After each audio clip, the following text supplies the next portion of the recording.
Hello everyone, welcome back to Kara Cup 8 and welcome to what's definitely going to have to be the most exciting round I think from the qualifier section so far, because it's Sparrow versus Discara. These two players both undefeated right now. They're playing at like prime performance right now. And you know, you can say this is just for fame and glory because obviously no matter who wins this one, they're both going to move on to the elimination bracket, but actually this does have quite a lot of impact. Because whoever wins this one is going to have a much easier time in the bracket. They probably won't meet really any tough resistance till they get right to the finals. So this is an important match for sure. You know, when we start moving into like the 6th and 7th round, there definitely is some fatigue involved. And if you've been playing against players who require you to like click furiously like, all across the map for like an entire day, you know, it gets difficult. So this is an important match. This is one that both these players definitely are going to want to win. Oh, Discara, you noob. Oh, never mind. He did this on purpose. Does he know he's only got 5 here? I'm not sure what the build is, but I was joking because he set a rally point that caused the salvo to just pop out and do nothing, which is normally not really what you want to do, you know. This is really curious. I'm not sure what he's planning on making here, but it's got to be CU heavy. And he goes into LAV fabrication just now, and he makes LAV. So this is something we don't usually see from Discara. Normally he goes for AAVs instead. I wonder if this is something particular about playing against Sparrow that he knows he wants to do this kind of thing, but we'll have to see. Meanwhile, Sparrow, I assume, just doing his typical thing here. Another production cruise about halfway done, sandscreen fabrication on the way. That looks pretty normal. Base runner, of course, having been retired.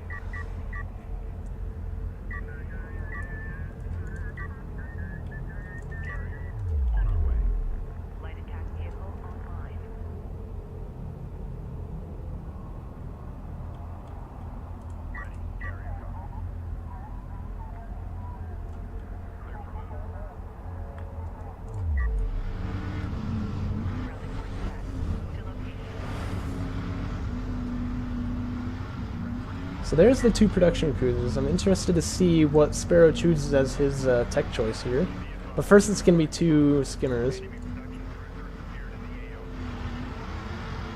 I'd say the resources are stacking up to be railguns, but he probably doesn't want to make the choice until after he's seen what his opponent's got here. So Discara sees them there. Maybe setting down a turret could be good, but I feel like they could easily be run around. He's going to go for railgun fabrication, which he generally does when someone's rushing him. Support cruiser is out, and he's going to move on to that 2nd location there. As well as power reserve 1. And it's normally something that you do when you feel like you're on the defense, so it's clear that he knows what's going on here. Sparrow also going with that railgun fabrication. Looks like one LAV getting caught out a little bit here, but not gonna get punished for that. And Discara just doing a good job of slowing this down, I feel. That's really what he does with these LAVs here. And I think the idea is going to have to be then, I want to use railguns against whatever my opponent makes, whether that's assault ships or railguns, whatever. My carrier can be what screens me from his sand skimmers, that I don't get, you know, hit in the, like, I don't get my railguns killed. Sparrow going to see that railgun tech is on the way here, and a railgun already being produced. So Sparrow needs to act quick if he's going to do anything here, but railgun fabrication not going to be finished for another 5 seconds. And that's quite a big deal, I think. Now there's a heavy railgun on the way, but only one. They're quite expensive, of course.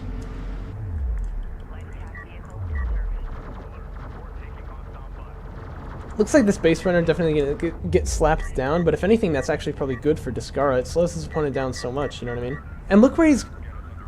Discara! You're a carrier rushing! You are, aren't you? Oh my goodness. He got an extraction, it's true, and getting power reserve 2 now, making more railguns and moving out. He's gonna carrier rush him. I was wondering, like, how far out is he gonna go exactly before he backs away? Well, Sparrow doesn't know this until, like, now, basically. Like, he just now figured that out. And so this could be a big deal now. I mean, Sparrow could definitely hit the economy pretty hard, I think, but... Oh, man. This is a gutsy play right here.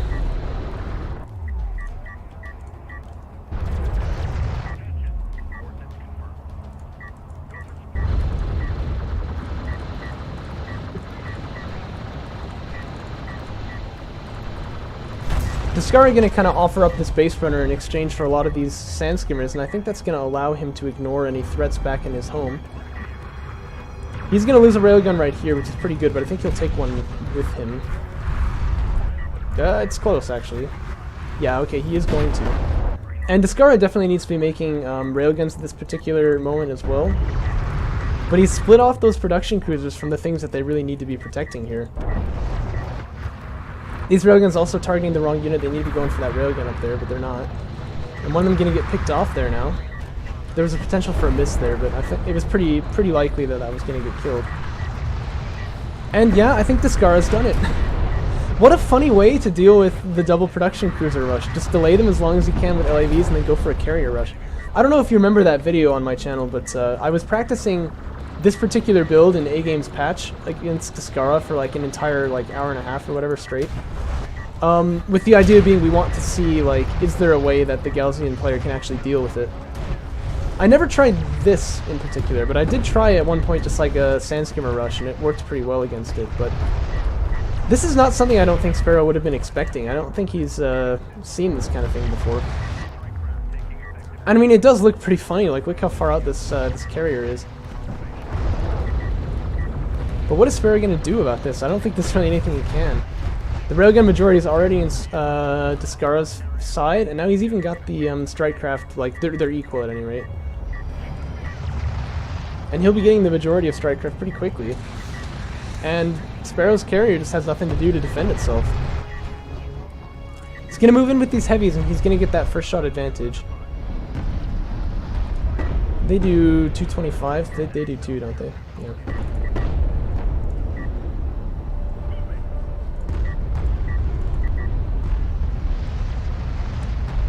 But a lot of stuff going down here, a lot of salvagers and whatever, and these railguns took a long time to find their targets. High ground advantage going in Discara's way, and now he can even take the railgun fight with even numbers, it seems. Well, maybe not. Galzian railguns are still pretty strong, but all of those salvagers just got killed there. No salvagers left on the map at all for Sparrow, and I think at this point he's got to know it's over. Discara, man. He used a railgun rush. Or no, sorry, not a railgun. He used a carrier rush. And it worked very well.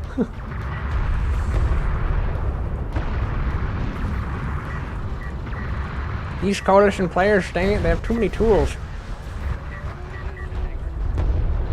Actually, his carrier is taking a lot of damage here, though, but actually quite a lot more than I'm comfortable with. But the reason he's doing this is because he knows basically everything that he takes out here can't be replaced. The last railgun goes down, now there's no risk of the carrier really getting killed here, and that should be all she wrote for Sparrow.